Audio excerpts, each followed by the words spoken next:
It's showing. Good, good, good. There is a disclaimer there now, but it flies by so quickly I can't read it. Basically, it says Ymir is a one-person project and expect it to be like a one-person project. And for reference, not every one-person project is like Stardew Valley.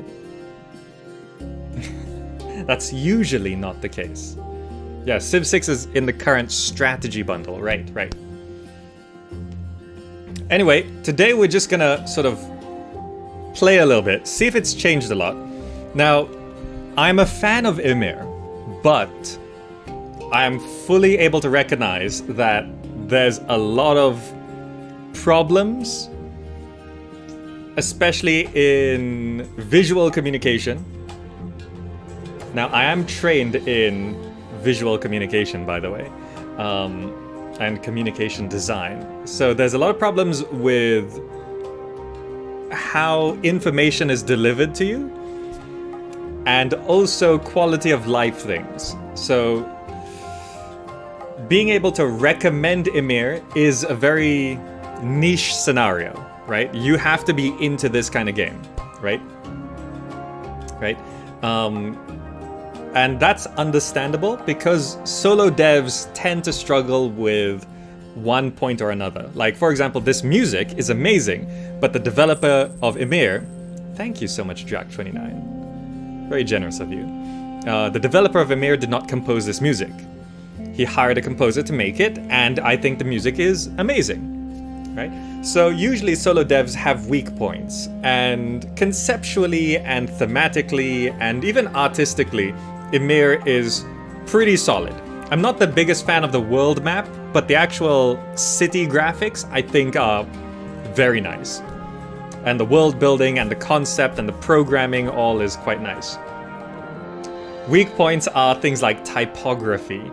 Like, even looking at this main menu, the font used for that and how those buttons are lined up and this user interface, it looks a little raw, doesn't it?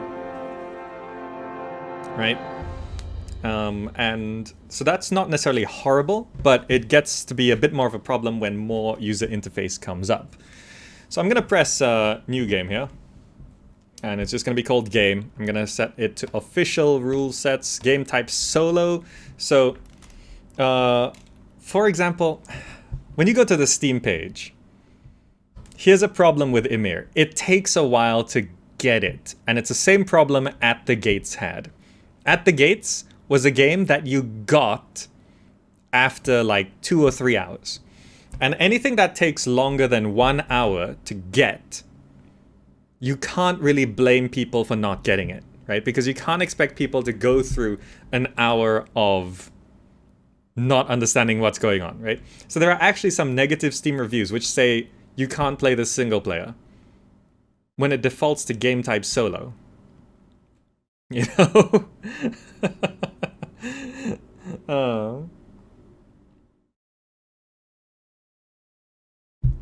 So I'm going to pick game type solo. Map size, I'm just going to put it on to tiny. Procedural and Terra. Terra's fine, yeah. Good, good. Let's start the game. Yep, overwrite whatever game is, yeah. So here's the confusing thing of Ymir as well. When you press start game, it puts you back onto the desktop. And it's like, oh no, has the game crashed? See, this is the quality of life stuff that's kind of important. The game has not crashed.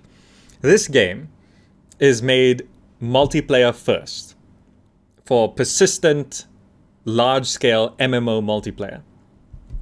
So when you press play game, this bringing me back to my desktop is not a good experience. And this will, I can tell you, this will confuse most people. Most people. Because what it's actually done is brought up a server. I've started a server which I am now playing on. And I'm going to leave these as default. It doesn't really matter too much what we are. You can see there's some new options since before. There's like, if you're joining an existing game, you can, for example, start as a succession state or in a colony state or a new leader state. Become a new leader of a territory previously fallen into anarchy. So you can start from scratch, or in an existing game, you can take over anachronistic states and all of that. Well, that's cool. That's cool. Where do we want to start? You know, I always start in tropical, so let's take off tropical and temperate. We'll be in cold or arid. Nice that we can choose where we can start. And you can see available starts matching these settings 5. So there's 5 possible choices on this world map that will start with the settings. Good, good. Let us Sig Reinhardt, welcome. And you can see the user interface design. This is where the developer struggles a bit. This sort of gradient on straight squares sort of thing. It's a very programmer thing to do. I can tell you because I was at this point. And I have a lot of computer science friends who do this kind of thing, where they're trained to make it work, but not necessarily trained to make it look nice. So, you know, this sort of stuff is all polish, which can set people off. You know, it's these things building on top of each other which lead people to give it a not recommended review. These are fantastic, though. I love these artworks. Okay. Wonderful music comes in. Another problem. We start the game. We're finally in the game, and we're met with 3 paragraphs of text.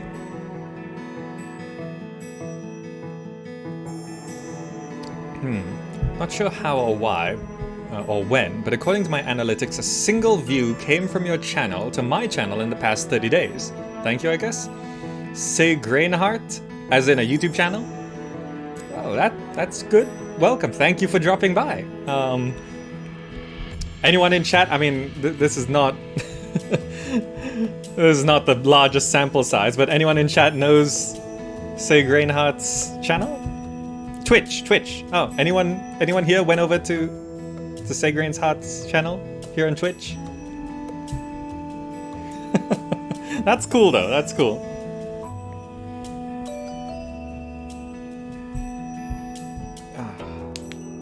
We do often like look around to like raid other channels and stuff.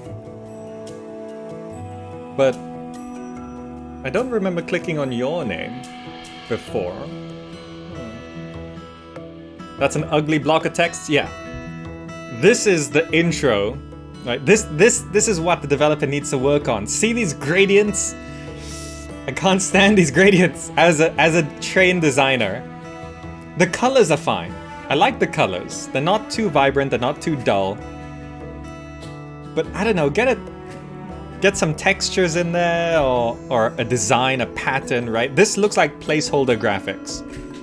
Right? You know how like on Caesar 3 and stuff, on the menu side, they have like some stuff, some designs, some like wall carvings or something. You need that for this.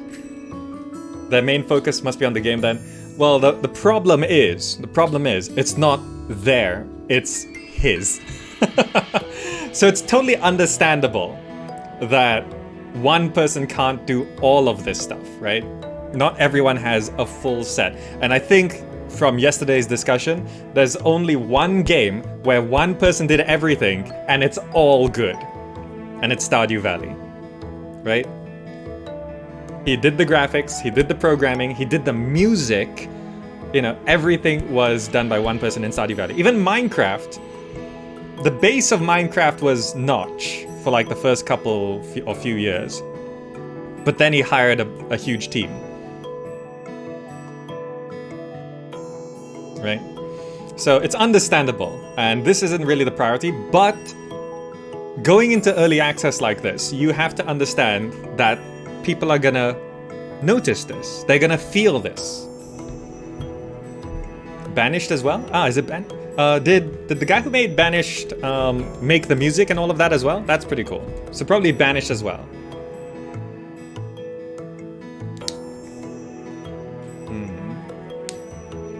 So it's like very, very rare. Siso Jack, welcome. Ah, I'm doing well. How about you?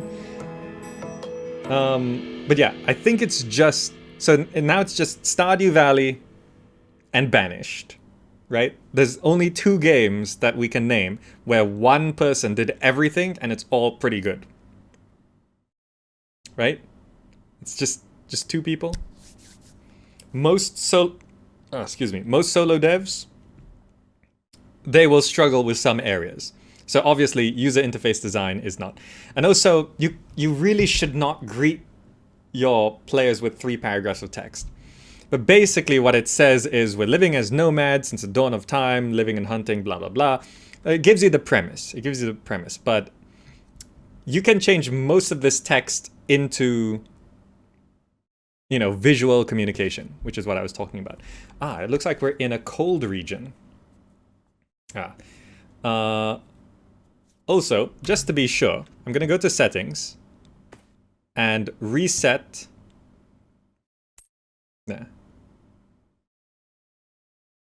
I think that should work. Turning on the tutorial. I don't know if it'll take effect now, but oh well, I'll try. And there we go. There's those gradients again. You'll never unsee the gradients.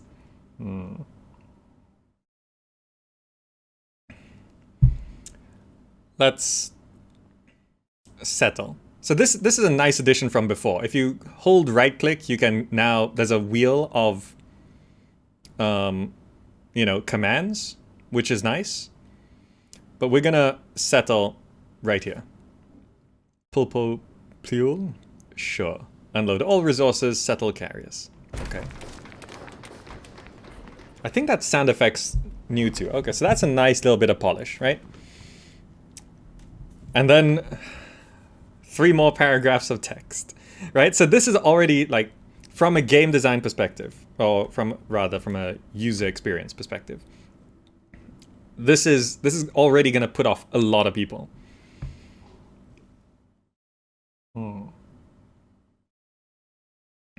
Build a water collector. And also, just as a note, I don't like these being rectangle. It's more squares with gradients. Oh, an event has happened.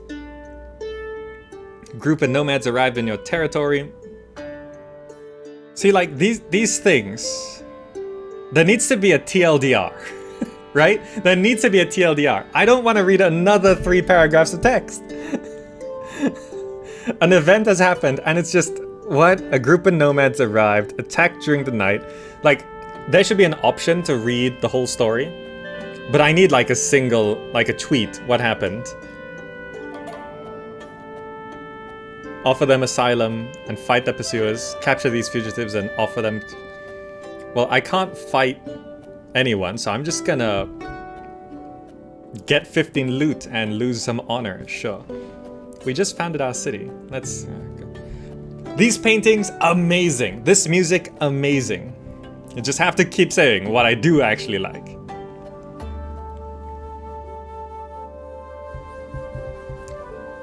These graphics, I love. Right? We're in a cold region. If you zoom in, it looks real nice. Right? The environments are all very different. We need... Here's something... Here's a quality of life thing that really annoys me. This minimap is non-interactable, and it doesn't have a square showing you where you are. So like, if I'm here, right?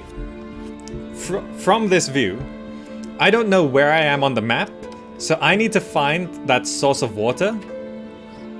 And I'm like, where am I? Am I in the top left corner? Am I in the bottom right corner? Am I here on the left?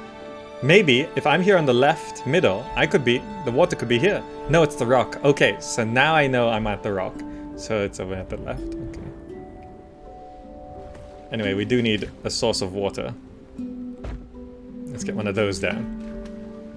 So, those paragraphs of text that keep popping up, it does actually tell you what to do. So now we need to get hunting going. Build a hunting camp to hunt naturally present wild animals and produce meat. Like, even that TLDR was too long. Okay, at least it does mark where the resources are now. Great, we're gonna hunt you. Also, one important note, especially on solo mode. Oh, those birds are... Oh, they're rabbits. I suppose they're going at it. Everything's sped up. You see there's this speed boost right now, and on solo mode things go even faster. So that's nice, because there was a lot of waiting around before. It seems there are also plants. Okay, build a gathering camp to exploit edible plants and produce more food. Gathering camp. So we have... What are these? I don't even know what these are.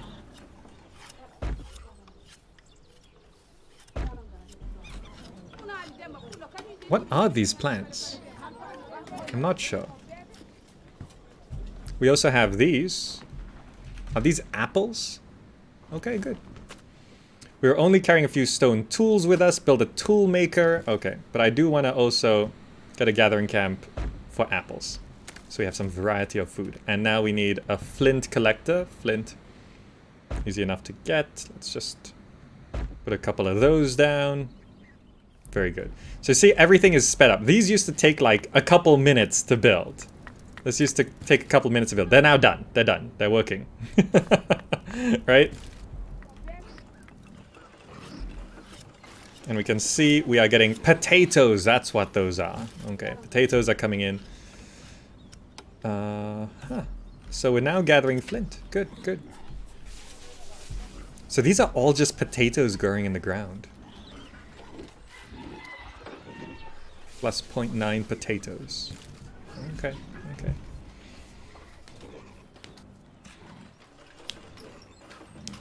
But yeah, so you see...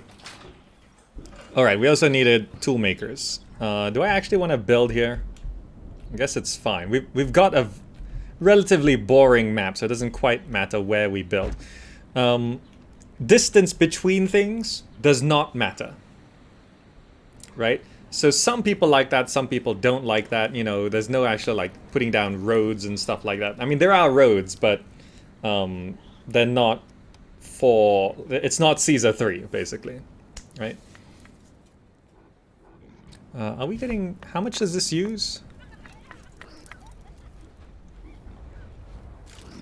Do we not have enough people to work? So here...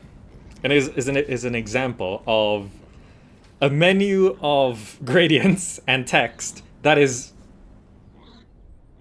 like this screenshot right here. I can tell you a lot of people will not play this game simply because of this menu.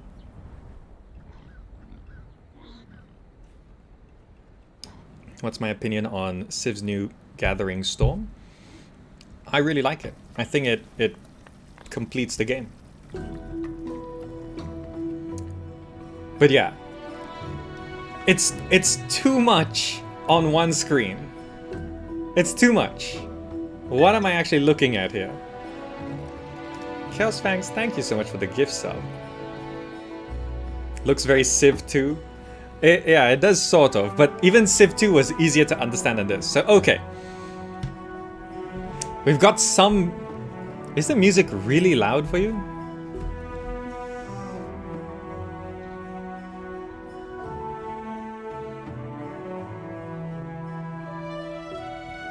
This doesn't control anything.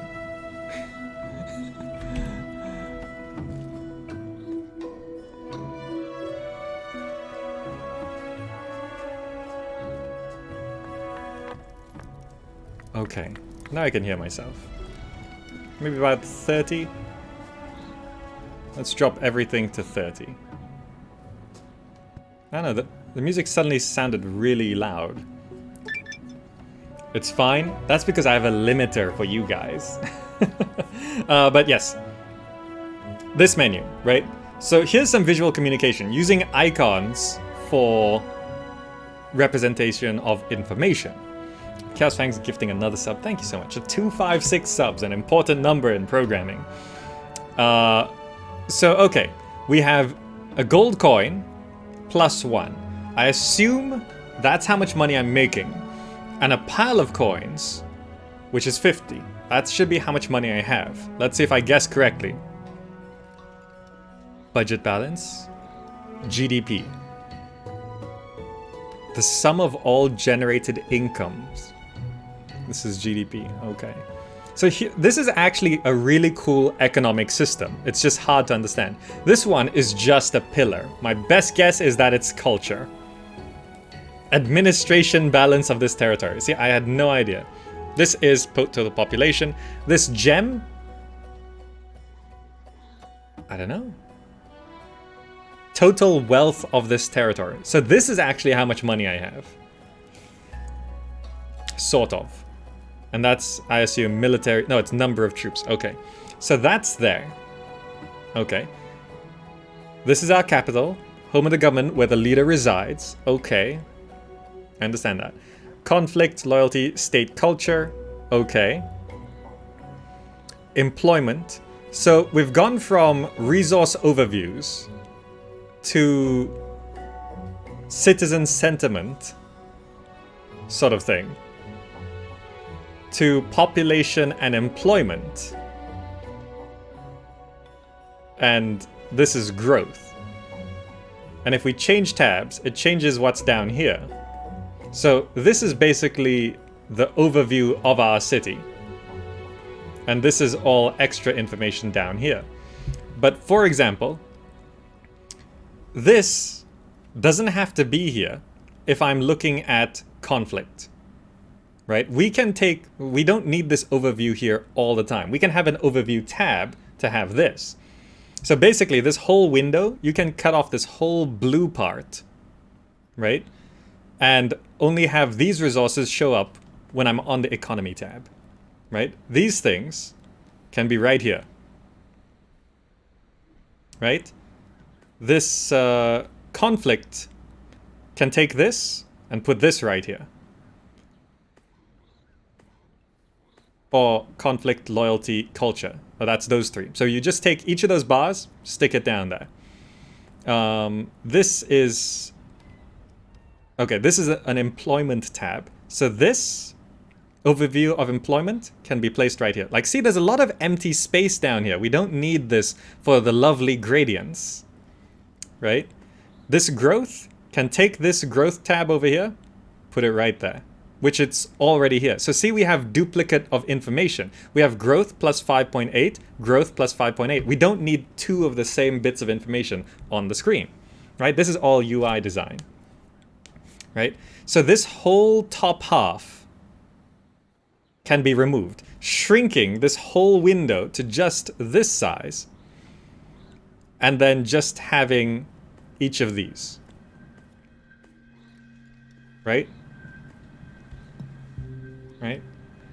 That's some UI design. I am trained in UI design, by the way. And it's a big no-no to have the same information shown twice, right? We don't need 5.7 there and 5.7 here. It's redundant. You know, and then all you have to do, you can get rid of this whole blue section and just add one more tab, which says overview. And it gives all the information at a glance, which is sort of like what's up here. This whole thing becomes its own tab. So when you open up the menu for the first time, you don't see all this information. It's just, I want to close it right now.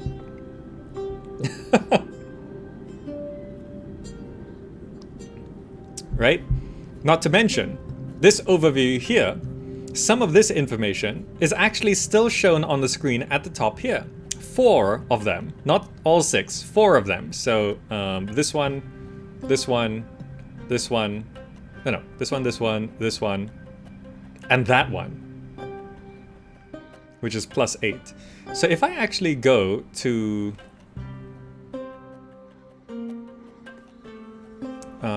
can I?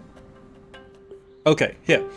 I can now have 3 instances on screen of the same information. State culture plus how many? 7, 7, 7. Is this multiplayer only? It's built for multiplayer, but you can have a solo game. I'm playing solo right now. And it doesn't allow anyone else to join. So you can play this solo. So yeah, we now have 3 instances of the same information, and this one's lagging behind because the other 2 have become 8. This one still says 7. Can we get... Is there any screen where we can have...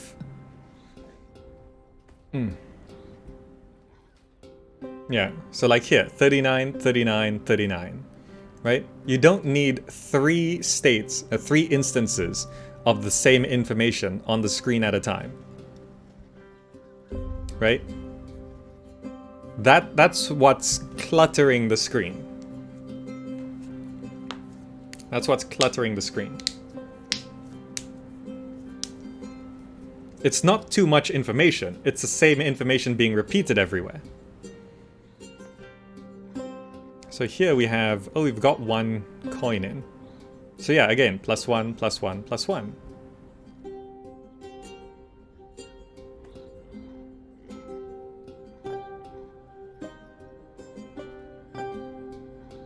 So yeah, that's just looking at that, that's a bit of a problem. Also, there is a full-on tutorial, but we're not playing that right now. So I'm gonna try remember everything I'm doing here. I think I should have a second tool thing. I don't think I have any text going. I wanted to also put down 1 more gathering camp for the apples. Just so we have nice big sources of food. Okay. Let me try and remember. We have to... Where's our text again? We have to research text, which last time was... Okay, culture. Culture is technology, basically. Knowledges. 0 current projects, okay. Like, this is just... Okay. This is gonna turn off people as well. We gotta count the number of fonts on the screen. Generally, 90% of the time, there should be no more than 2 fonts on the screen. You might be able to get away with 3. And by fonts, I mean, like, if there is a style difference, it's even if it's the same font, it counts as a new style of font, right? So, we have this up here. That's 1 font. So this is all 1 font here. I think this is the same as this font. It is not. See that A? And see that A? These are 2 different fonts. Yeah, if we look, what other letters can we... Can I rename this?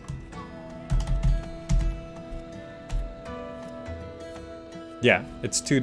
it's sort of similar, but it looks... Okay, we'll give it the benefit of the doubt. We'll count this as the same font. This is a different font. Right? Also, let me just check. Yeah, so this... 2 fonts. So this title here, that's 1 font with another lovely gradient. So you see that E and that E, they're noticeably different. Yeah, that F and that F, noticeably different.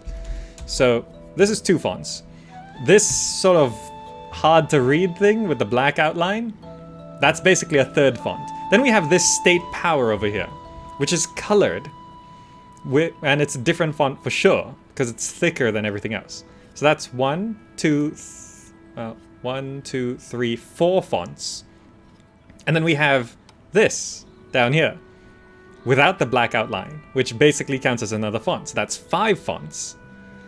And then we have Band Society mentioned twice here in 2 different fonts. Now, this Band Society here doesn't match anything else. So that's 6 fonts. This one is italics. So that's 7 fonts. This default policy is in all lowercase. So that's 8 fonts. And that's also, yeah, it's a different font entirely. So that's 8 fonts. Now let's look around the screen. That, I think, matches that, so that's fine. That, I think, matches that. So we're on 8 fonts on this screen. My supplies sold like hotcakes. Playtaniel. I'm going back to the bazaar for more. Thank you so much. Thank you so much, Playtaniel. You could have thrown that Twitch Prime sub at anyone and you threw it here. Very much appreciated. That's very generous of you. We're criticizing user interface design. Clarification. I do enjoy and like Ymir. Nomix, welcome. Thank you for the follow. I do enjoy Ymir. I do like it. But I'm talking about why people would not and why it might struggle to sell. It is in early access, but it's a solo dev. It is a one-person game, yes. Solo dev. And it's very rare, as we covered earlier, it's very rare for one person to be good at everything. So obviously, the creator of Amir, strengths are in programming and game art, but not user interface. So typography, user interface design, like all these gradients, like placeholder graphics. If any of you know computer science graduates or are computer science graduates, anyone studying computer science? Or like programming in college or graduated from programming in college? Any one of you in chat from that background or currently pursuing that background? Suspira, welcome. Thank you for the follow. CAE counts? What's CAE? I fix computer. Not hardware, like programming. Studying for a bachelor's here. Auntie, have you made a program using gradients like this? Computer-aided engineering. I'm not sure what that entails. Because I'm from a design background with programming on the side.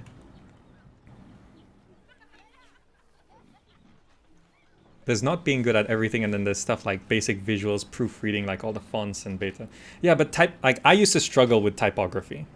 I used to struggle. I totally understand. I used to do this. I understand. I made one buggy game with a bad choice of fonts. See, Auntie? Right?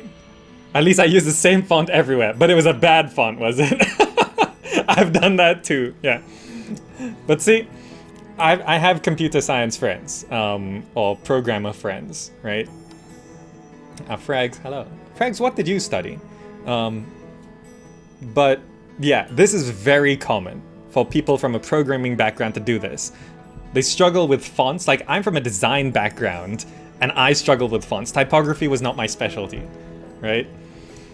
But I picked up on it a bit more recently. Like, when I did a diploma, then a degree in multimedia and interactive media. Can I lower the resolution of the game? How fonts would look in that? There is no... that's gonna turn some people off as well. Oh, you can rebind this. Oh, this was a problem before. What keyboard uses this as WASD? Somewhere in Europe, because that's where the developer's from. But there's no specific... There's automatic UI size. So, scalable UI, that's good. What happens if you turn it down? It doesn't change this. Maybe it doesn't work on the fly? I don't know. Wait, it turned back on. Oh, I didn't apply. Reset! Reset!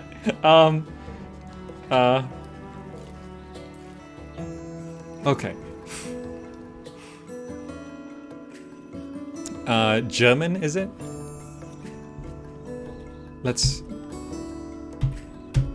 Okay, let's fix that. Apply. Resume.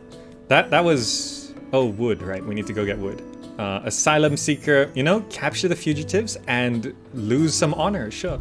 There we go. Was now works well. Okay. So yeah, making the user interface any smaller is... Having 8 fonts on the screen. Oh, there are speed settings too. This is new. Thank you so much for adding that. Massive, massive help. There were no speed settings before. I wonder if it's... No, he didn't bind it to the same key. This is on solo play, so there are speed settings. Thank you. Driftland had that problem as well. When I first looked at Driftland, it's a very sort of slow, floaty game, and there were no speed settings, and it's just... But I didn't even notice I was there. What is all of this? Oh, that's the main menu, okay. This is our ping. Set overall game speed. Okay, so we can speed it up quite significantly. Up to X4, okay. The developer is French, so they use Azerty. Probably. Right? Oh, that's so much. I was using arrow keys before, because arrow keys are the same for everyone, but WASD was not the same. Did I misbind it?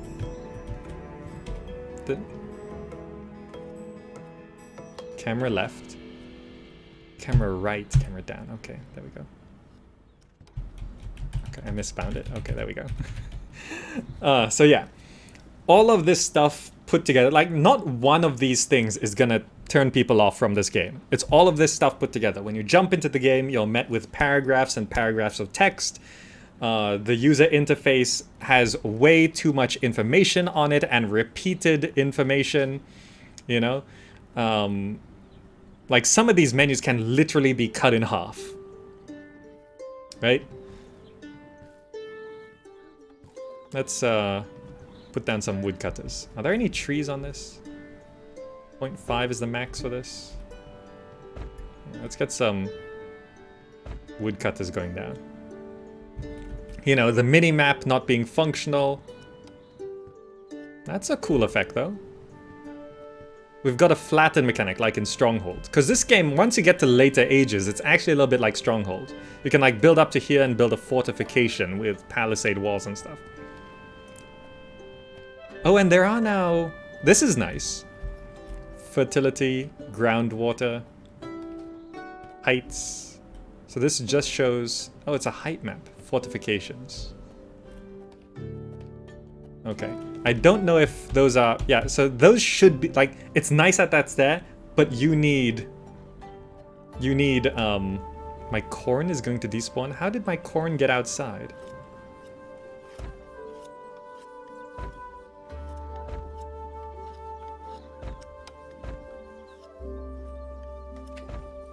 There we go. Okay, we're running out of storage because we're not actually building anything. Which reminds me... We're supposed to... do something here. Wood. Okay, produce at least 0.4 wood in territory. Okay. Stormy night. Hungry, okay. But yeah, so all of these little things put together means the game does not have the polish it needs. Right? Right? And like, this all looks like placeholder graphics, right? This, it looks like, you know, I don't have time to design something, so I'm just gonna put a color, right? At least it's not a gradient. Is that a gradient? No, it's a kind of texture, but it's...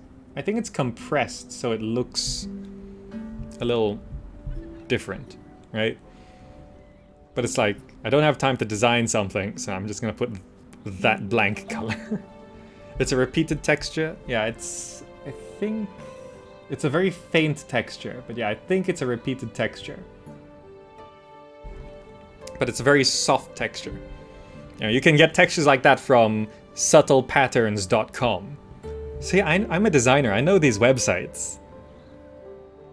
Go check out subtlepatterns.com. I think that's the URL. It's a collection of free textures which repeat, they're tileable, and they're not like strong wood textures. They're nice little subtle patterns. You want more proof that I'm a designer? I also know the website colorlovers.com. When you're a designer, you learn of all of these websites. There it is, Chaos Fangs, thank you. Subtlepatterns.com. Go check it out. It's a nice little design resource. For those of you who are color lovers, yes, UK spelling. Go to palettes, most loved, go to page 2, and then use whatever you want. Never use whatever's on page 1. Anything that's most loved or most favorited on page 1 is going to be way overused. Go to page 2. Pro design tip. A group of 10 warriors have been wandering the lands for many moons before arriving in our tribe. They are friendly and wish to join us. They offer to help us to hunt herds and explore the world if we welcome them. Yes, welcome them. Okay. So we've actually got some troops now, which means I could... There's a way of sending them around the map, but I haven't played the tutorial recently. Okay, there it is. Okay, you. You can go hunt those. Okay, good. Just go whack those sheep. We have a barbarian camp next to us. Like,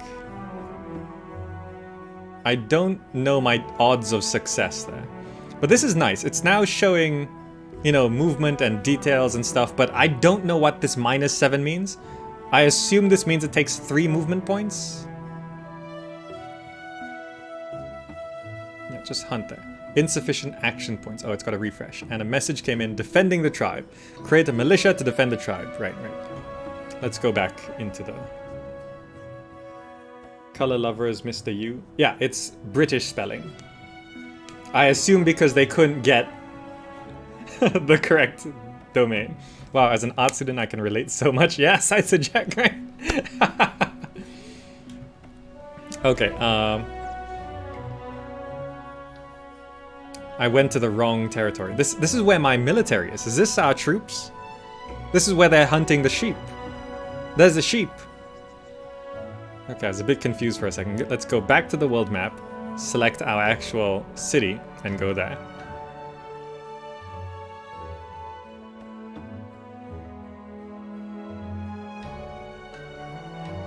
Okay. Building a military. New formation. Let's see if I remember how to do this. Let's just stick it right there. The grasshoppers, sure. Militia, they're different. Now that's a messed up character, but what is that?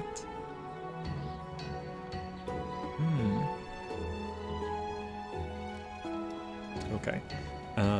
By the way, the developer of this game is not English speaker first, so there are some issues there, right? But hiring a copywriter is expensive. I know that. I've done copywriting work. I think I'm quite good at it, but a militia of 10 people.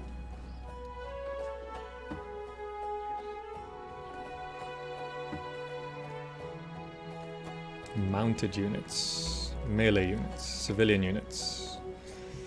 Yeah, give them sticks. Recruit.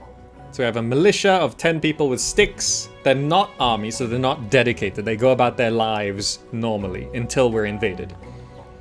The drop down next to the region name can be used to switch right to the city if you want to go to. Oh, okay, that's cool. 20 rock throwers. I don't know. I don't know what's good, right? Gameplay wise, I don't know what the pro strat is. Is 20 rock throwers the thing? Because last time I played this, I got invaded and lost. We got raided. We never could defend ourselves. Oh, the mission is 20 rock throwers. Oh, okay. Disband. Disband. Okay. New formation. The Lightnings. That's a terrible name. The Flamers. Battle Axe, the Butchers, the Stubborns, the Dirty Half-100, the Truffle Mongers. That's a good one. Okay. What? Range units. These guys? Stone? Recruit. Was it 20? Militia superior to 20. We can only afford 10.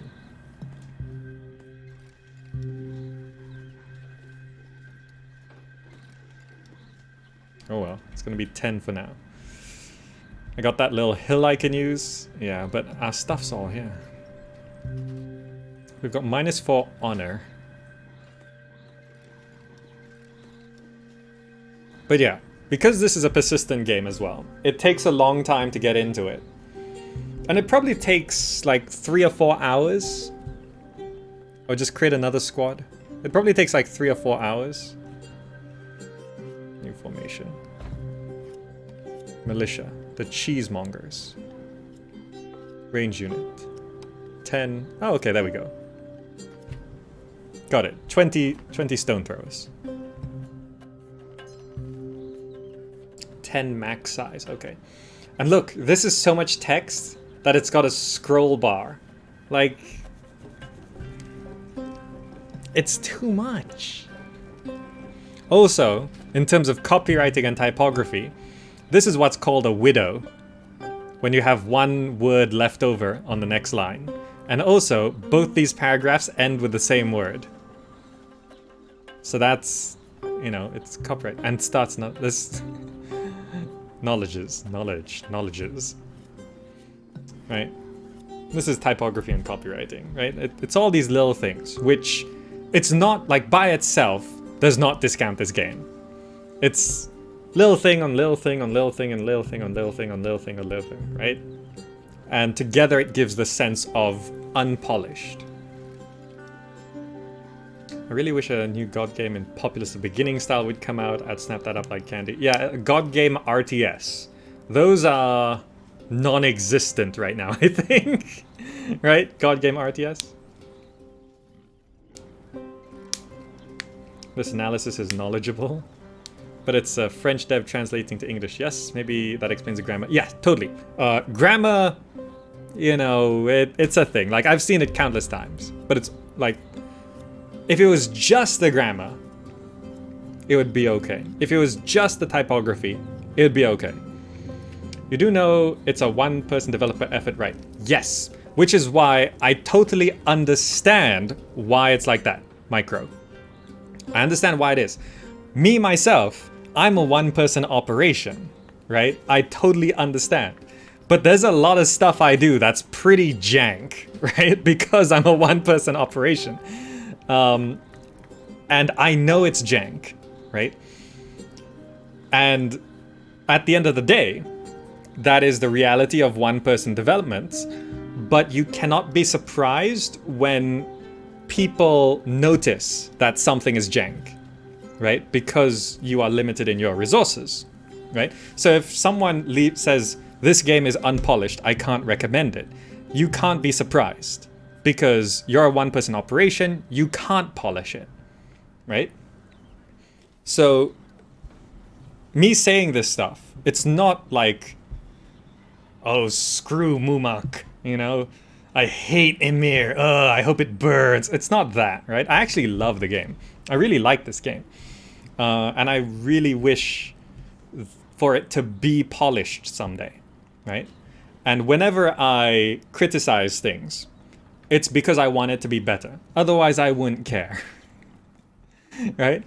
I level criticism against Age of Empires, Definitive Edition as well, because I want it to be better, right? And do keep in mind, I come from a design background, which... basically we have project upon project upon project that we have to discuss and defend and criticize and compliment on very specific things. That's my training from my background. Like every single semester. So we had like 3 semesters a year, and each semester had 4 to 7 projects. Each project had to be presented to the lecturers and defended. You know, if we used a blue background for something, they would be like, why did you make the background blue? And you have to give a reason. Why is the background blue? And if you said something like, well, blue looks nice. They'll write some note there. It's like, no rationale. You know, blue's my favorite color. No. Blue represents things. You can't just throw blue onto things. Blue can represent...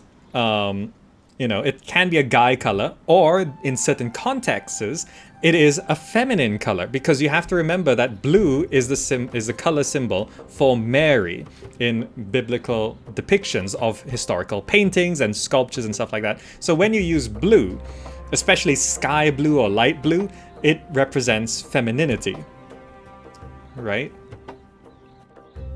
You can't just use blue. Plus, which blue?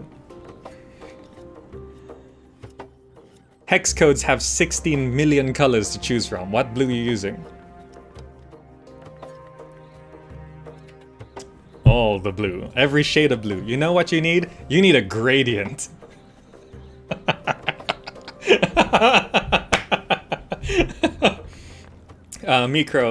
Micro, if you've just recently joined, we've been pointing out all the gradients in the user interface. We need a gradient of one blue to another blue. Then you get all the blues together. So, this user interface thing that I can talk about, I'm talking about it because if on the off chance the developer hears it, it is useful feedback on how you can make this better. Right? And feedback does not mean, I think this should be like this, and if you don't make it like that, then you're bad. That's not feedback. Feedback is, I think this could be better if you did this. And it's up to the creator to take that feedback and not take it personally and be like, that is one option. I could test that, right? Maybe I don't have the resources to test it, but at least I know this could be better in this way. I just can't do it, right? I don't have the resources to do it. I can't do it, right? So if someone says, why didn't you make this better? Because you could obviously make it better by doing this. You can say, you have a reason for why you could not do it. I didn't have the money. I didn't have the resources. I didn't have the talent. I couldn't hire someone to do it, you know. There's reasons to do it. So whenever there's limitations in games, at the very least have a reason why you couldn't do it. Not that it was just not even a thought. Use black, it's technically all the colors. Only if you're printing paper and using CMYK. On RGB, white is all the colors. Ha! Design background.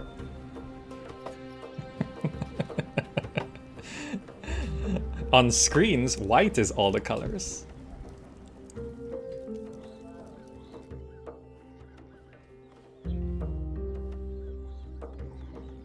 Oh, TechSelly, sorry. Look, the chat was a bit slow there, okay. But if they don't accept the limitation, what? Like, who doesn't accept the limitation? Like, if I'm baking a cake, right? And I want to make something real tasty, like a lavender Earl Grey cake, right? Now, I could use this really fancy lavender extract that costs like $50. Or I could use lavender flavoring, which costs like $5. Now, if I use the extract, it's gonna taste amazing. But I'm broke, so I'm using the extra. So I'm using the flavoring. I'm broke, so I make that. And then someone eats it and says, the lavender's okay, but it could be a lot nicer. And I'll say, yeah, I know. I couldn't afford the extract. I just didn't have the cash. And the whacker says, the critic, if they don't accept the limitation. Well, that would be like if someone came to me, ate the cake, and be like, you know, you should have used the lavender extract. I couldn't afford it. Well, your cake sucks. And then, as a creator, I go, okay. Because if a critic stops accepting the limitations, the feedback stops being constructive, and it's just rambling. Right? And here in engineering, I have to deal with presentations that use black backgrounds and a light green color. Is that because it's a brand you have to use? Like, why is the light green on a black background as the font color, Curti? Right? There's a cost difference, but quality matters. But yeah, I have to understand that because I could not afford the lavender extract, that it's not gonna taste as good as it can taste, right? I need to know that. And when I serve it to people and someone says, I would like the lavender to be tastier, you know, I need to be able to say, totally understand, totally get it. It's just a limitation of production. We couldn't do it, couldn't afford it, right? To be able to afford it, I have to increase the cost. So only if you are willing to pay more money for it, can I do that. And I totally understand why you aren't willing to pay more money for it, because you have limited resources as well. So it's just two people with limited resources trying to find the best middle ground. Right? But yeah, if the cake doesn't taste as well as it should, I need to at least know that it's not as good as it could be because of the limitations. Right? And if someone says, I wish it tasted better, I understand, I just couldn't do it. And if they reject that reasoning, well, it's just, well, you have to pay more money for it. Give me $50, I'll go buy the lavender extract. Otherwise, you're now just giving, you know, self-centered rambling which doesn't help improve anything, so I don't have to listen to you. If someone comes up to your product and says, your product sucks, the best you can do is, why do you think so? Why do you think the product sucks? And they might give something constructive like, you use too many fonts on the screen. I can't understand what's going on. Good, I can use that. Thank you. I'll reduce the number of fonts. Or they could say, it looks like that's not useful. I can't use that, right? Thank you for your feedback. Please come again.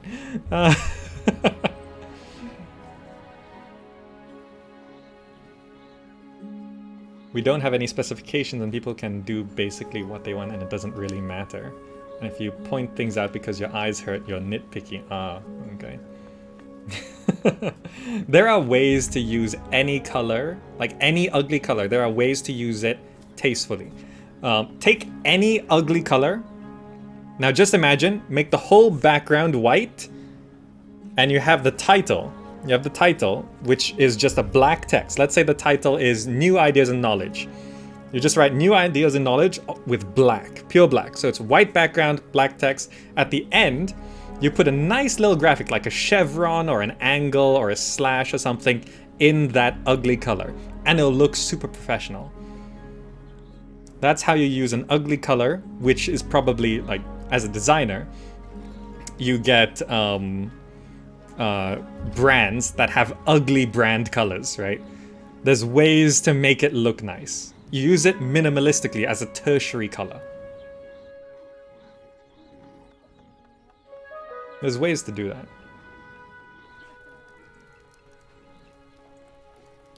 But yeah.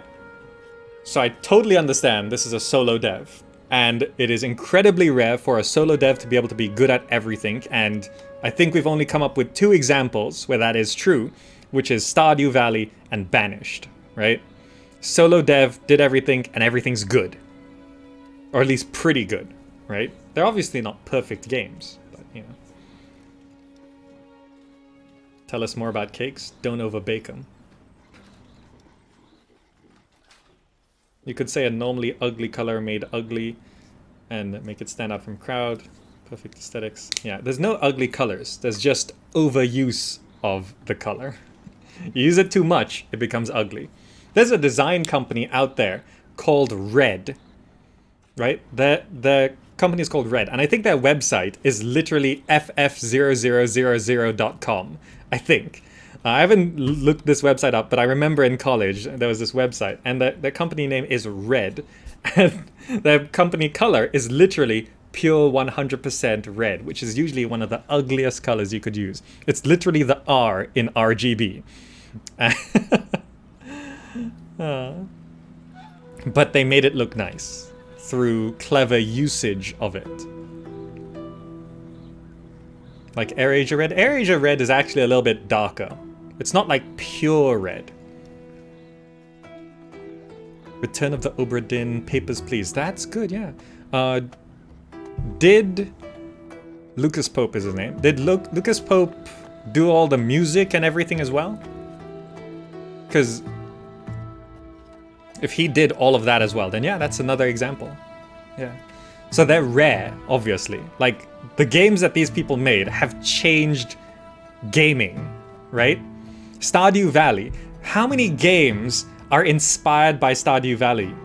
Right now, the big Stardew Valley-like game is My Time at Portia, right?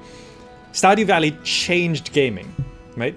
Banished. How many Banished clones do we have right now? Right? Banished changed gaming.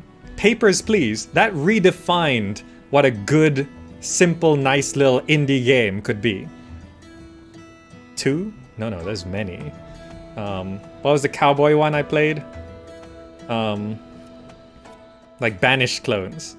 There's the post-apocalyptic Fallout one, there's the cowboy one, I've forgotten all their names. Atomic Society, and Dawn of Man, and... what's the cowboy one called again? I played it. What's it called? There's too many games in my head. Right? So these... Depraved, thank you. Isn't Banished a Dwarf Fortress clone? Look. Everything is a Dwarf Fortress clone And Dwarf Fortress is inspired by their earlier game. The creators of Dwarf Fortress created a game before called something, and that game was inspired by D&D. D&D is inspired by Tolkien. Basically, 90% of video games exist because of Tolkien.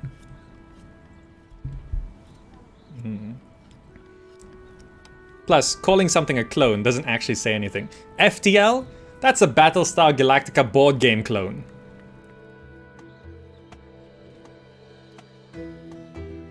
Minecraft? Have you heard the name Infiniminer? Came before Minecraft.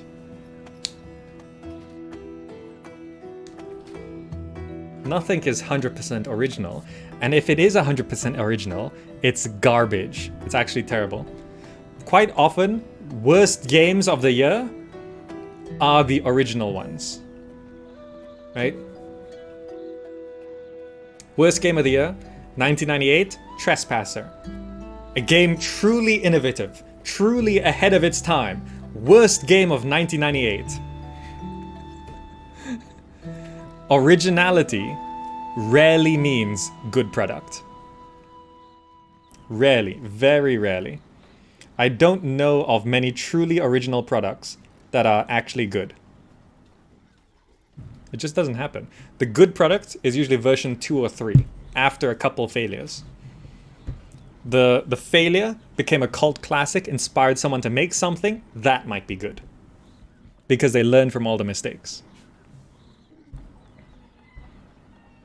All right, we're supposed to complete our first project. Sit into start the project. You need to assign researchers before you start the project. How do we assign researchers?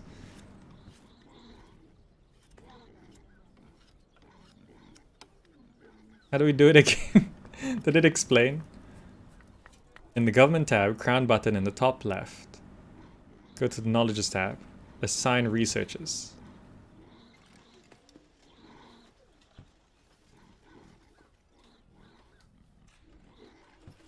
Ah.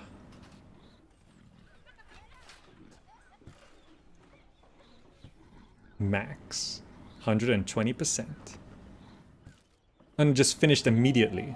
Okay. That means we can now build houses. Wonderful.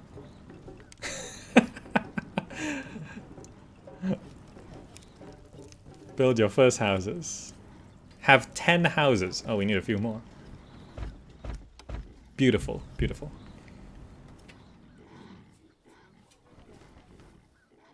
First explorers. Okay, so let's go back to talking about games. Pong. Pong is just a ping pong clone. Thank you for today's episode. It was really inspiring. Glad you enjoyed it.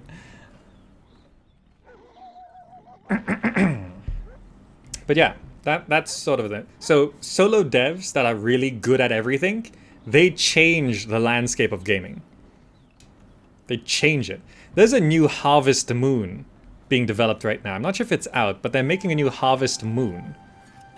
And I think they gave up on Harvest Moon for a long time until Stardew Valley came along. And they're like, oh, that's how you make a farming game. Okay.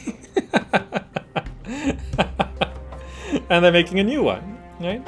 These solo devs that can do everything, they literally change gaming. Banished didn't just create all the Banished clones, it revived the city building genre. It brought the genre back into style.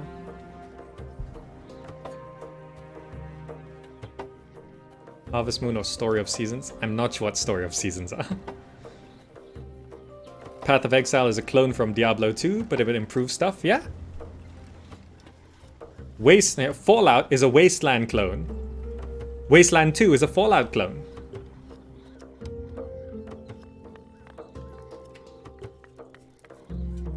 All RPGs are D&D. D&D is based on Tolkien. All RPGs are Tolkien.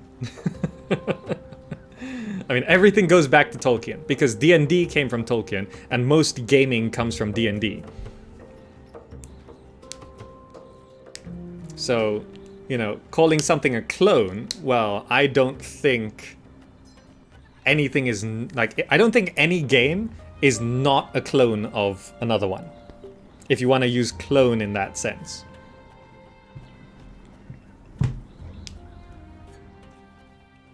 Oh, so gaming comes from war games? Yeah, I mean, chess didn't come out of nothing.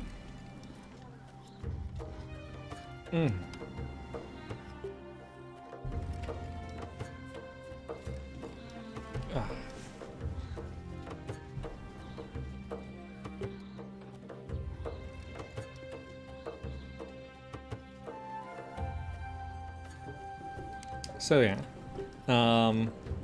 bottom line, Ymir. I totally understand why it is unpolished. I know the reasons. I've been there myself. But at the end of the day, you are selling a product, so you cannot be surprised that people call it unpolished and don't recommend it. However, Ymir is a kind of game that some people absolutely love, right? I like it, right? I can't dedicate like 60 hours to it, but there are people who would. I can dedicate a few hours to it, but there are people who do love this game, and they get massive enjoyment from it. I totally get this because I liked Salem the Crafting MMO, which a lot of people hated, right? Permadeath, griefing, you know, clunky, slow mechanics, waiting around for things, complicated Wikipedia level required knowledge, and none of that information's in the game, you know. But I liked it. It was my kind of game, and I liked it. But it's hard to call it a good game because it's got a very niche demographic.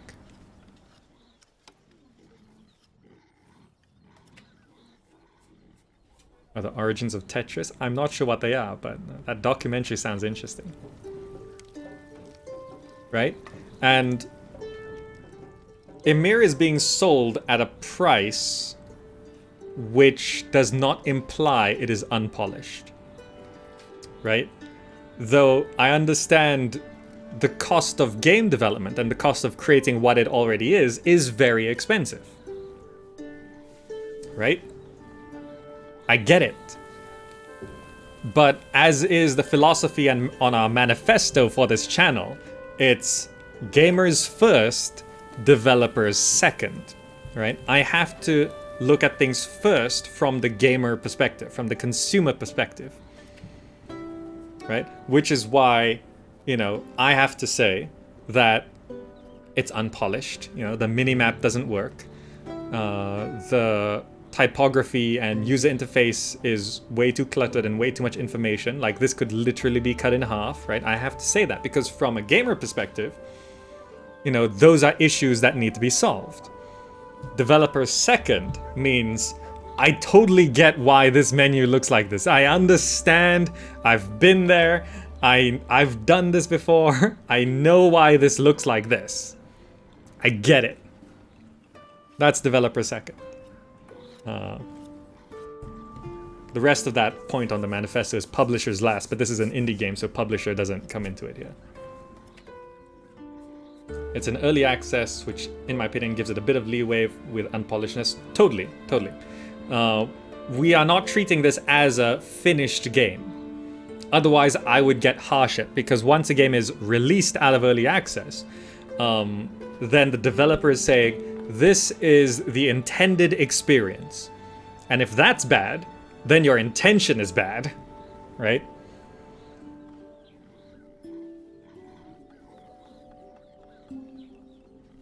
Right? But this is in early access. However, there was a disclaimer when you launched the game saying that this game will probably never be finished in that sense.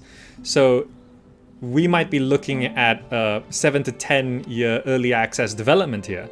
And in that case, we have to judge it on its progress, like how quickly things change.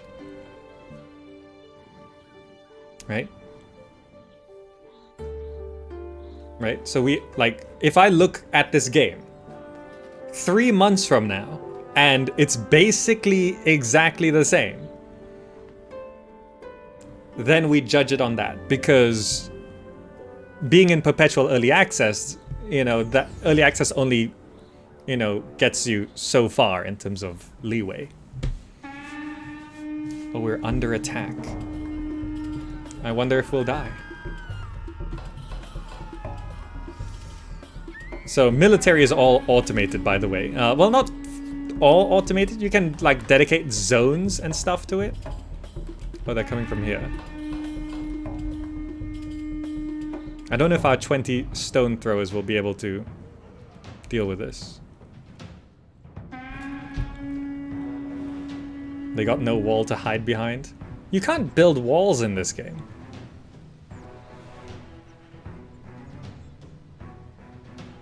The pigs don't seem to have a function. Why do they collide? Yeah, there's some, like, on a game design perspective, there's some weird things. It's sort of a visual representation of your people, but they don't have a direct function. Tell that to my forts. I can't build walls. I don't have the palisades tech. I've just got the house tech. Walls are another tech, right? I don't know. It gets rid of the menu. I can't check. Let's see what happens. You get palisades with the house? Oh, I didn't know that.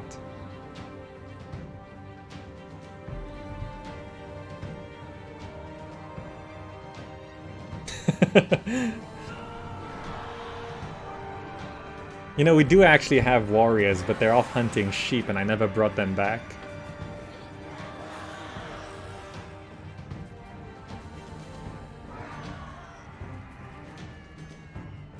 Yeah, the developer does have a Trello for this game. Shows daily work, updates are frequent. Did we win?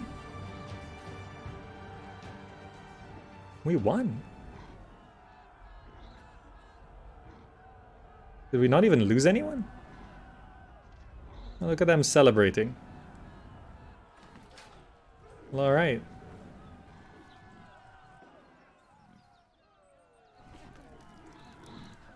Back to work you go. So wait, we did actually get walls, did we? This is new. Oh, but it costs money to maintain. What's the... Oh.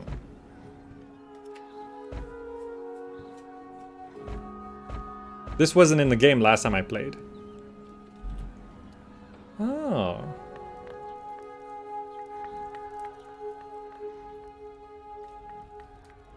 That's a nice addition, that we get walls earlier on. Because before, you couldn't really do that even.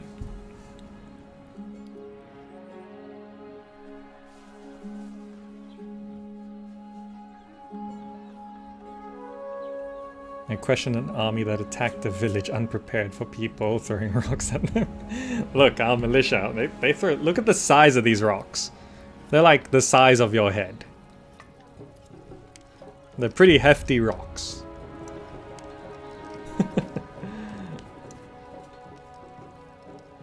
And the views are made so you can see closed zones. Oh, okay, that's a nice touch, right? When you click on building walls and it brings up a filter, that's good. See, that's a nice little bit of polish that's, you know, good to have, right? Like this cliff is a closed off zone, I assume. So if you...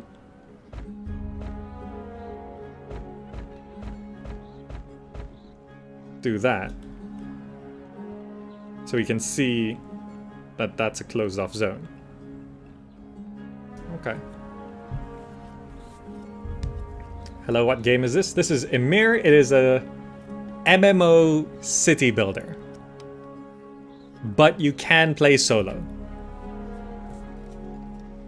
Yeah, you can build stairs somewhere, right? Oh, these are new as well. What are fences for? Purely cosmetic. Okay. Wooden stairs. So you can build stairs up to here, but I don't know exactly how it... How does this work?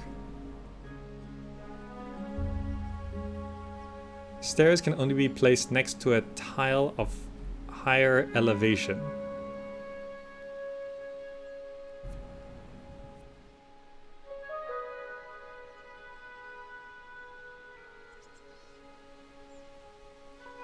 Spacebar to rotate. Ah. Ah, like that. Okay. So I can do that, which then means this area is now accessible. Right, so I could have built up here. Oh, that's pretty cool.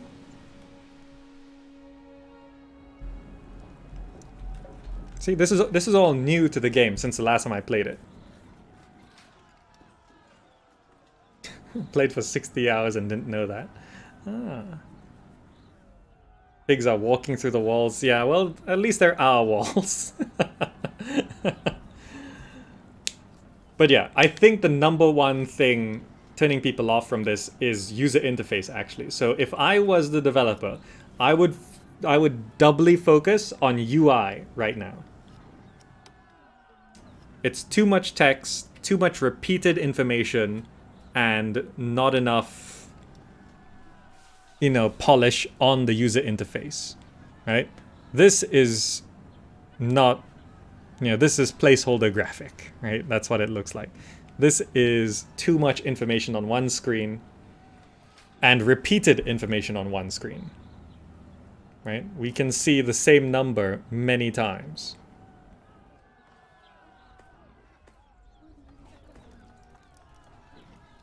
Right? Like this plus 12 shows up 3 times. Like I would really double down on working on the user interface.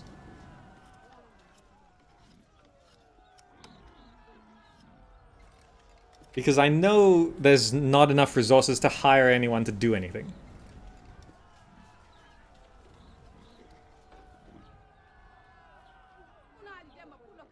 Right? So I don't think the copywriting is that bad.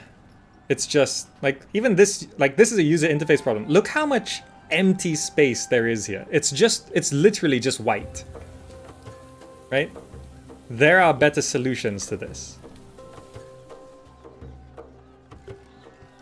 Right? This is unnecessary. This is the user interface that, well, one part of the user interface that needs to be fixed.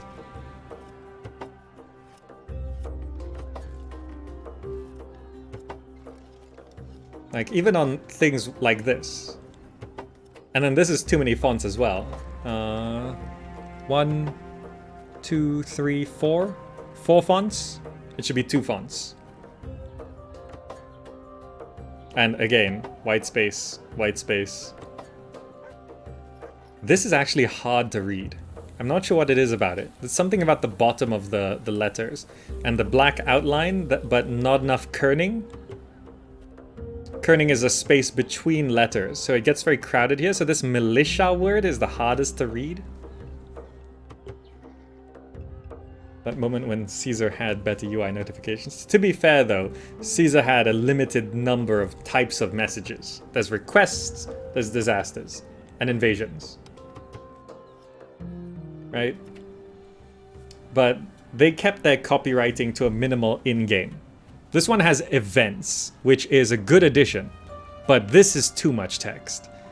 If there's a scroll bar, it's probably too much. Unless your writing is very interesting to read. Right? When you create a piece of content, like this paragraph, first of all, it should be optional for me to read this. If I do not read this, I should not miss anything. That's sort of sorted with this area here. Create your first army, right? So I kind of get, I'm supposed to make my first army, right? But if I read this, I should be rewarded for reading it.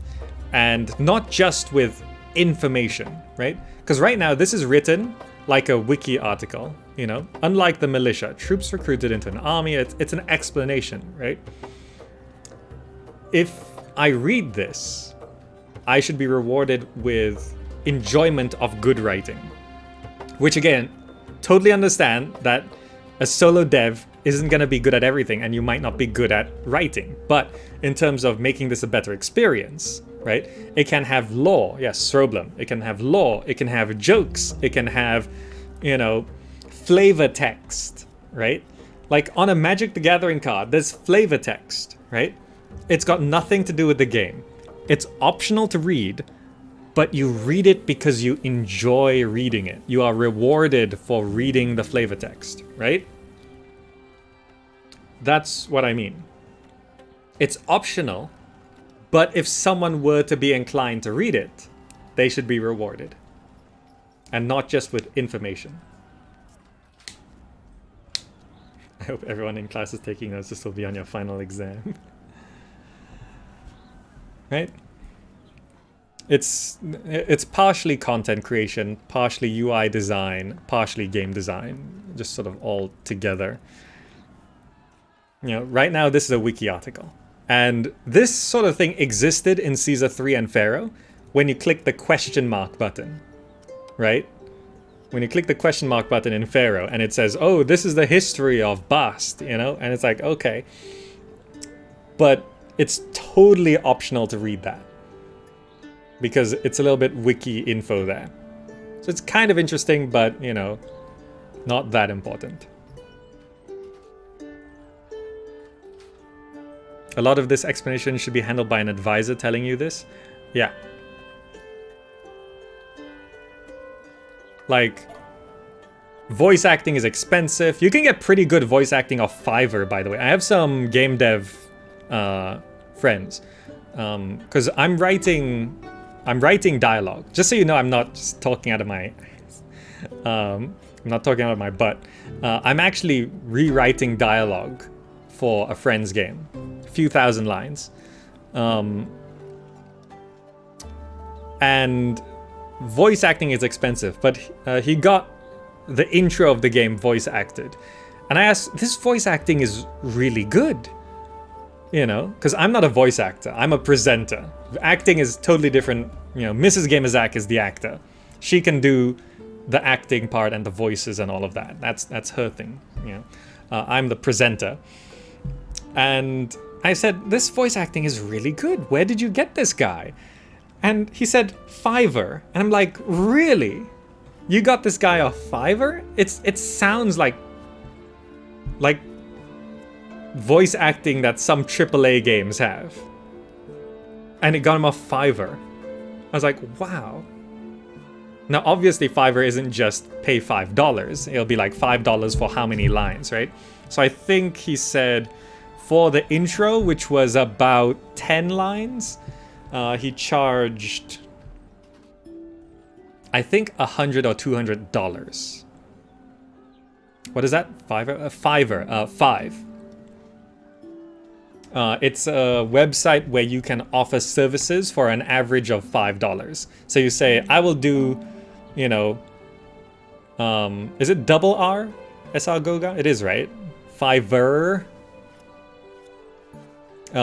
So you can say, I will make you a logo for $5, or I will do 1 line of voice acting for $5. Then you can say, okay, I want 10 lines voice acted. That'll be $50, right?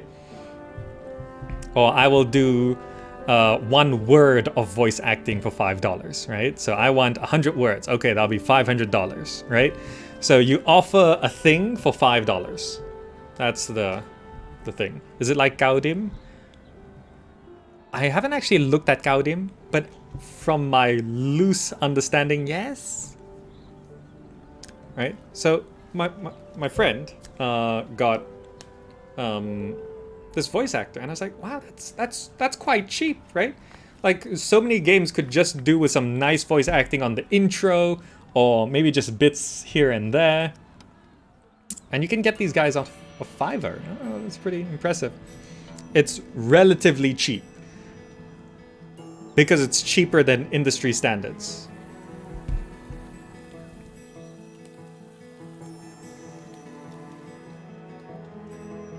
Right?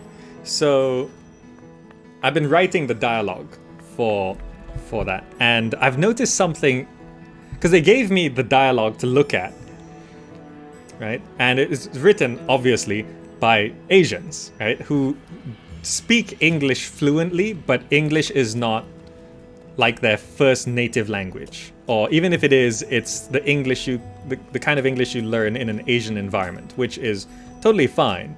But when it comes to writing, especially a game with a Western setting, a lot of things sound weird. So for example, has anyone played My Time at Portia? Have you guys played My Time at Portia? It's made by a Chinese company. and there's something in the writing of what the characters say that's a dead giveaway that it's made in Asia. Anyone played My Time at Portia? You tried it, Bernard? Anyone else?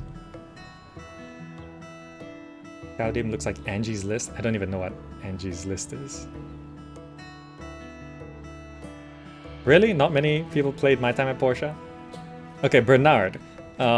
Did you ever come across a character where in their written dialogue, it actually wrote, haha?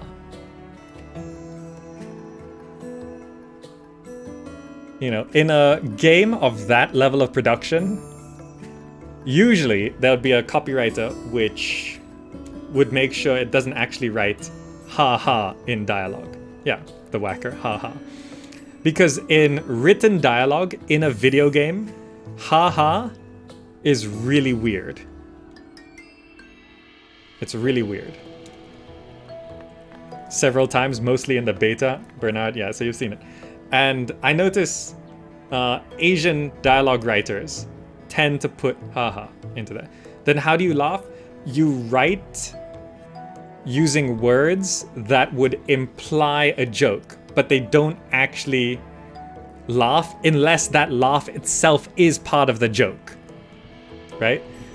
So for example, Okami, I think, did something really nice where when characters laugh, they actually went like hua hua hua hua hua, you know? And with the weird voice acting of Okami, that it's the laugh itself is the joke, right?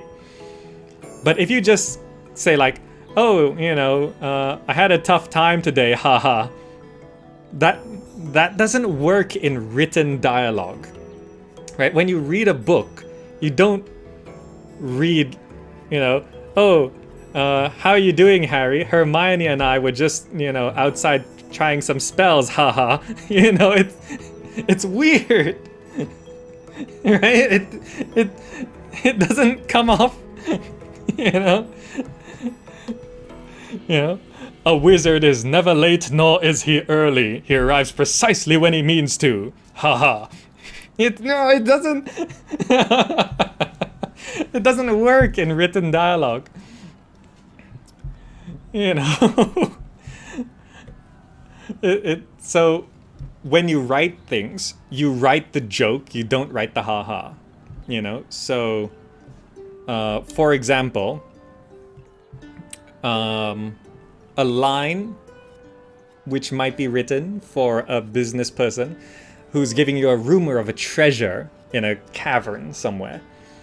And he says, oh, you know, there are rumors that there is an artifact within the, mixed with the treasures in that cavern. And the person says, well, if we go there and the artifact is not there, would we have wasted our time? And the business person can reply, as a joke, right? Yeah. Treasures don't tend to stay in one place for very long. You know? That's sort of a joke, sort of wisdom, sort of thing. But he wouldn't say, treasures don't tend to stay in one place for very long. Haha.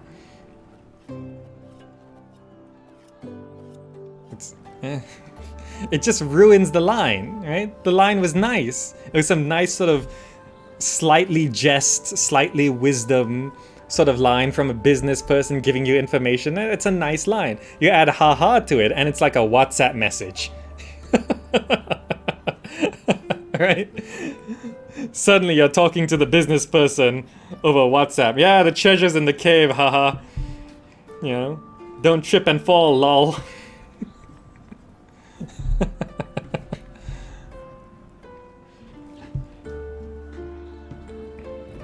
So when games come from Asia and there's written dialogue, quite often you can tell, because not only do they have things like haha, here's another thing, here's another tell that a game was written in Asia, the dialogue or whatever. They tend to be very literal with what is being expressed. So for example, if one character is angry at another character, the dialogue will literally say, I'm angry at you, or I'm furious. You know, it's very literal. They would say out loud the emotion of the scene. Which, if you think of human behavior, no one ever does that in real life.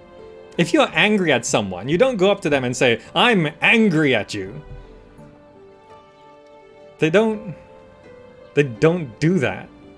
They say, "I can't believe you did that," right? That's what you say when you're angry at someone. How could you do that? How could you believe you were correct, right? That's what you say, right? They don't actually say, "I'm angry at you." Does their native language do that? Generally not. Like, as far as I can tell, like, I speak Malay with some little bits of, tiny bits of Mandarin, but I do speak Malay quite fluently. And you don't go, you still don't go up to people and say, you know, "I'm angry at you," right? But it's a thing where when you're writing in English and English is not your native language, or you're, you know, just sort of inexperienced with writing for media, you know, you tend to end up writing things like that. But some Asians think Westerners are more straightforward. They often are in real life, but in writing, in media writing. So think of like the writing in a good RPG, like Pillars of Eternity and stuff, right? Pillars of Eternity is a pretty thoroughly Western thing, right? It's a Western setting with Western developers, you know, written in English by English speakers. Right? And the writing in there is not very literal. It's not very straightforward. It's not necessarily hard to understand. You know? But yeah, like Sorblum says, they're straightforward, but you don't go around saying, "I'm angry at you." You know? They're straightforward in the sense that if I'm angry at you, I will let you know. You know, I will make it very clear that I am angry at you. Whereas in Asia, quite often you just bury that. You just smile and go like, "Hi, how are you today? Yeah, any trouble at work? No, it's going well. Okay, hi. Okay, nice seeing you. Bye. I hate that person." That's how it is in Asia. So. Yeah, it's odd that doesn't translate to the writing for games and movies and TV shows and stuff like that. Yeah, when you don't have a comfortable grip of a language, use it as a more basic stance. And yeah, and English is my first language. It's the first language of a lot of people in Malaysia. But I do speak Malay because when you go through the school system here, you're taught at least 2 languages.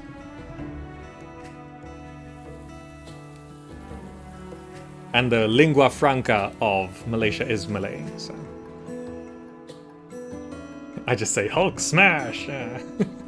so yeah, that's one way of telling, you know, when a game is written by Asians. So I'm rewriting the dialogue of this game, and I keep coming across very literal statements and, you know, ha-has or weird expressions like that, which make sense in a WhatsApp message, but not in video game dialogue.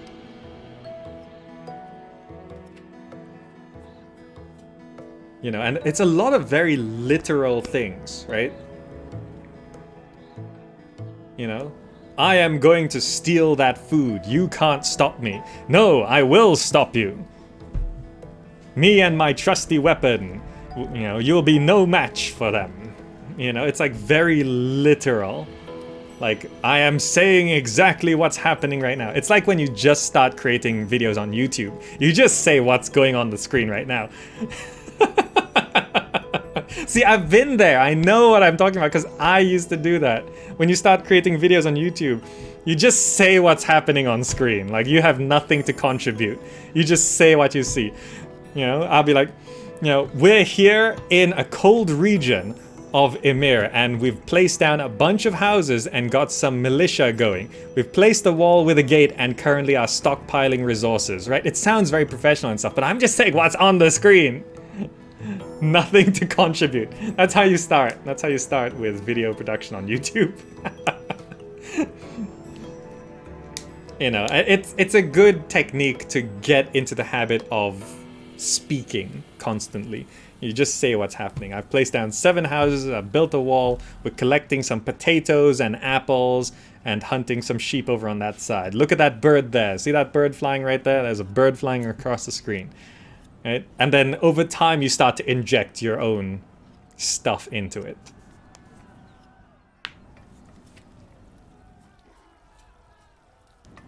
Also, when villains explain the whole plan to the heroes before they fight, same stupid writing error in most cases. Yeah, but I think that's a global problem. The villain starts monologuing. That's a nice bird, haha. Right? But yeah. So generally, what Ymir needs is a second person working on the game. Someone who works on polish, UI, and being able to clean up writing and copywriting. So it's not necessarily someone with a specific job, but someone with a sense of polish, right? So Amir, I know, can't afford hiring someone. Solo dev, just moved country, I think, as well. It's expensive. But like the best thing for the product right now would be to hire someone who specializes in polish, in refining things. Gamer by Design, welcome. This is awesome. This is the first time I catch a live stream. Did you just drop by or have you caught the last hour of me talking?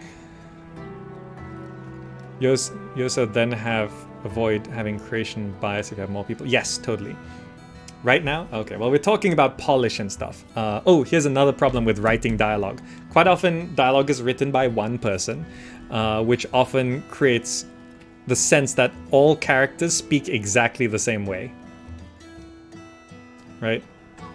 It's a problem. So, like, I was reading through the dialogue and, you know, the polite mage, the business merchant, and the gung-ho hero all spoke exactly the same way, using the exact same words, you know?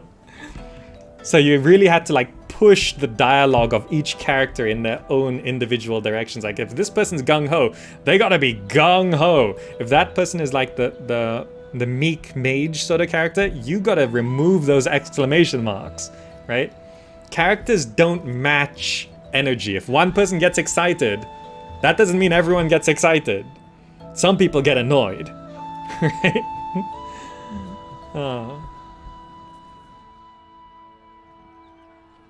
One way to express the ha-ha meaning without writing ha-ha is to use ... at the end of a sentence, intended to be sure. Yes, ellipses do work sometimes.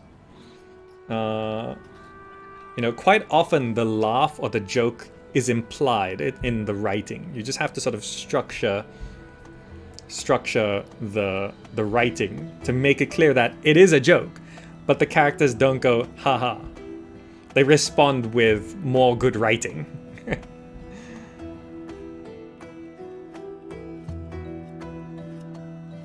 You know, Chrono Cross, they use an algorithm to automatically generate unique speech patterns. Really? That's pretty interesting.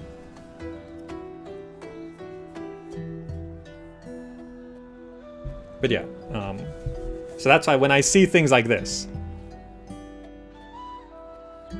this is not good. This is not good. We have completed this mission and received its rewards. You don't have to write that out. There's, you know, a big green check mark would do that job, right? We don't need 1, 2, 3, 4, 5, 6, 7, 8, 9 words. We don't need 9 words. Right, this is a visual communication lesson. This can be represented, these 9 words can be represented with one symbol.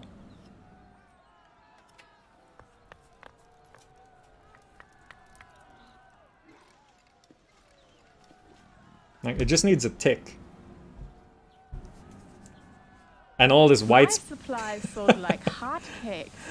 I'm going back to the bazaar for more. Gamer by Design, thank you so much. You just subbed with Twitch Prime. You might want to watch the rest of the stream, because this one's not ending up on YouTube. If the mug's here, it doesn't end up on YouTube. Thank you so much, Gamer by Design. But yeah, we talked about game design and polish a lot today.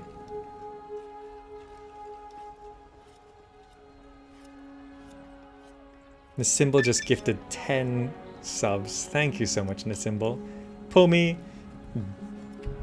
Jong Past, Smartvind, Amandil, J Dutra, Crazy Chicken, Linus the Second, Epic Bubble, Stardog, Rage Udder. That's a name, Rage Udder. Enjoy the sub. Thank you so much, Nasimble. That's very, very generous of you.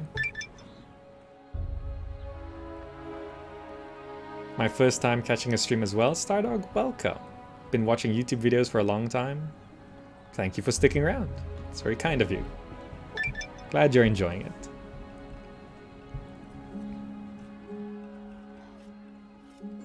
The symbol gifted one more to Curti. 146 gifted subs, man. This dialogue window is here to express your appreciation for your gaming abilities, dear player. Haha. Yeah. This white space in dedication to you. This gradient, our favorite thing.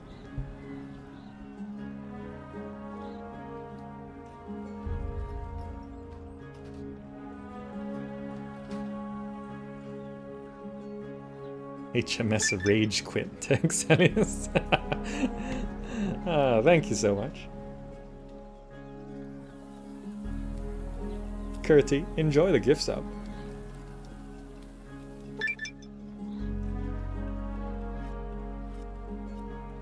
But yeah. And do keep in mind, I can actually talk about all the stuff we've talked about today because I have a background in design, a background in game design, and a background in writing, basically.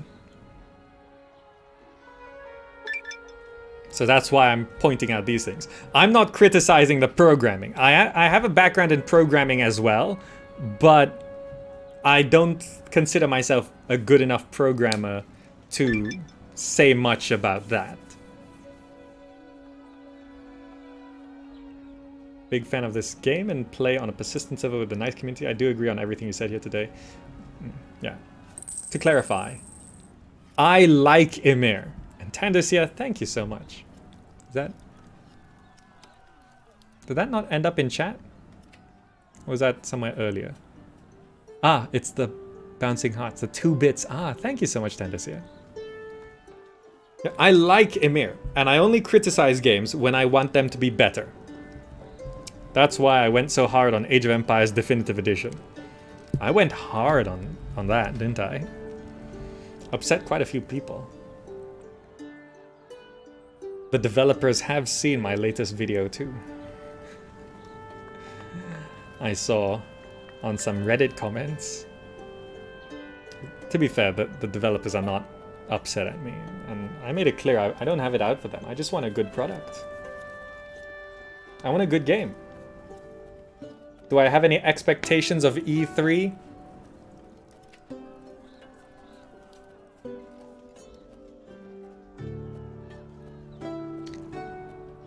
A bit more on Starfield from Bethesda. Maybe a reveal of a location for the Elder Scrolls 6. Maybe. But I think I'll focus on Starfield.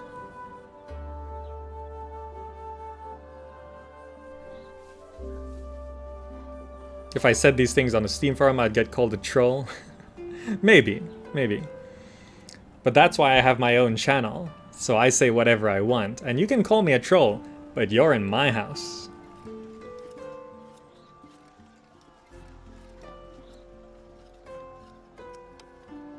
I'm also upset at the degrading goods left in the field. I'm just collecting resources and I have nowhere to store it all. Any news in the upcoming city builders? There was one that was sort of like a really cute looking one that flew under the radar until recently. That released or something? I can't remember its name. It was on Twitter. Like some adorable, cute looking city builder.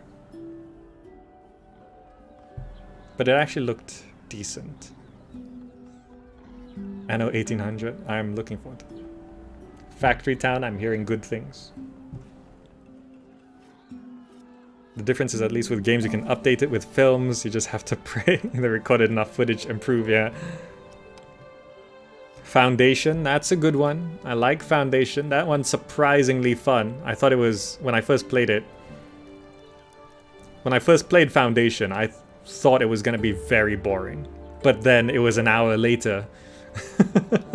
And it was very fun.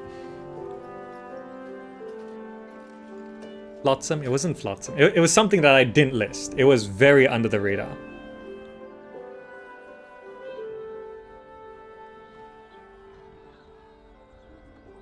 I recently bought Factory Town. I currently don't like it.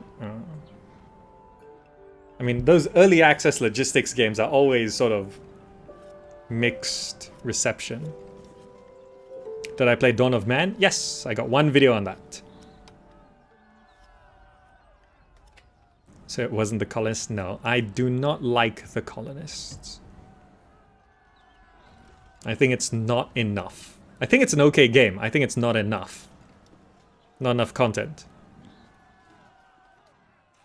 Still waiting for Ancient Cities. Yeah, that looks like it would be very good, but I don't know. I don't know. It's hard to call right now. Am I going to cover Anno 1800? Most likely, yes. Do I plan to play another episode of Dawn of Man? Not right now. No plans yet. Builders of Egypt. What used to be called Hard Ancient Life. I might. I'm just worried it's going to become a subpar Children of the Nile, and I already think Children of the Nile is not that great.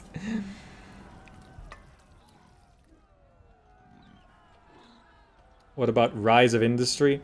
It's still in early access, but I think Rise of Industry has some of the best UI design ever. The amount of information you can pull up in Rise of Industry at one time and understand everything, it's amazing. I don't know how they did it. It's so well designed, the UI. Will I play Tropico 6? I do have a video on it from the beta. I'll probably check it out when it releases, which is next week, I think.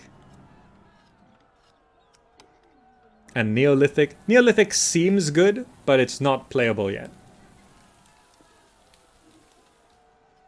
Oh, we have been live for 2 hours. I actually have to go. Industries of Titan. That's the one I'm actually personally most excited about. But Epic exclusive, Blair. That Epic exclusive thing, with the recent news of Obsidian, that's gonna pull some. People's heartstrings a bit. I don't know how to say it. For those of you who hate the whole Epic exclusive thing, well, The Outer Worlds has been announced to be not on Steam, and it will be on the Epic Store and the Windows Store. So which is stronger for you? Your hate of Epic and Microsoft, or your love of Obsidian? Is it coming to GOG as well? Because I don't think I saw it was coming to GOG. Humble doesn't count. Humble is just a place where you buy a key for somewhere else. Humble's great, I love it, but it's not a platform where you game on. If it's on GOG, then I suppose people will go there.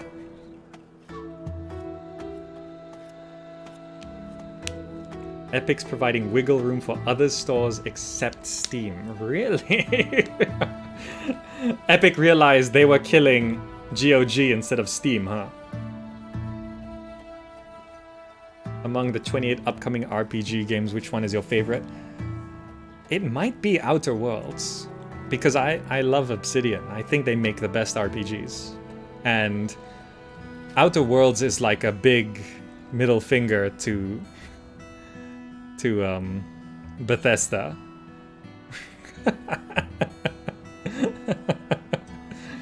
Right?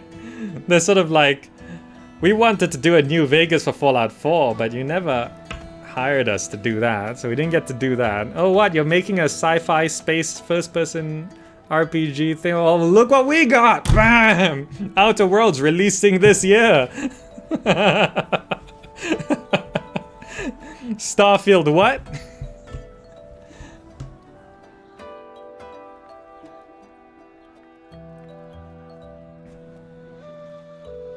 We'll go make our own RPG with blackjack and hookers.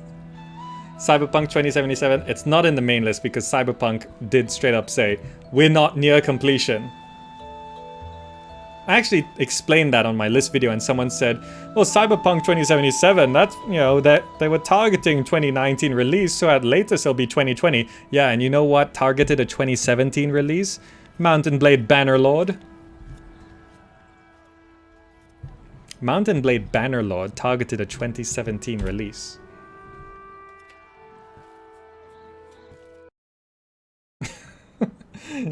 People keep thinking I'm bad at calling this. You know, last year's RPG list, I mentioned Elder Scrolls 6, and someone left an angry comment in the video. They were like, you know, Bethesda has repeatedly said that they're not working on the Elder Scrolls 6 at all. It's not going to be coming anytime soon, and they're not working on it, so you shouldn't have mentioned it.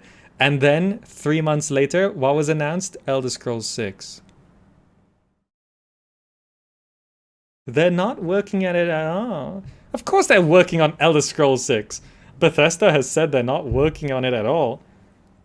Really, really. Bethesda is the company which announced Fallout 4 and released it like 2 months after their announcement. I'm surprised they announced Elder Scrolls 6. I should go back to the comment and pour salt in the wounds.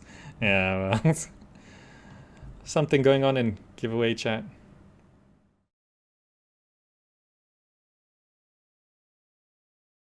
Oh, iDragon won something as well? Oh, a reroll. Oh, for half-minute hero. Oh, so because someone didn't claim the prize. Yeah, if you're gonna join the giveaways, accept it when you win. That should be a given. Anyway, I've gotta go. It is 11.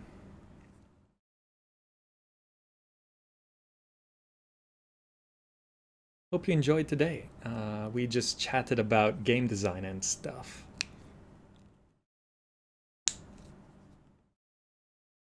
Good content. Thank you so much, Jim Business. Enjoyed the stream. Good day to you. So much need to study today. 11 p.m.? Yeah, it's 11 p.m. for me. I'm in Malaysia. Okay, I'll see you guys. I'll just play some Spring Chill Hop, and then I'll see you not on Monday. I will see you on Thursday guaranteed, but I don't think I can make evening times for streams on Monday, Tuesday, Wednesday. I will try to do a Friday stream to make up for it, okay? Next week. Thank you all so much. Imp Rules, Tandasia, Nestor, Linus, CMV, Sarah, KSG, Dames, Zen, Gamer by Design, Whacker, Fair Bye. Everyone else in chat. I'll see you guys. Bye, bye. Artisan Schnauzer, Craig Rex, Mikafex, Night Modern, Rage Udder, Sisa Jack, Tamaz, Chaos Fangs, Jay Dutra. Okay, I gotta go. Whacker, bye.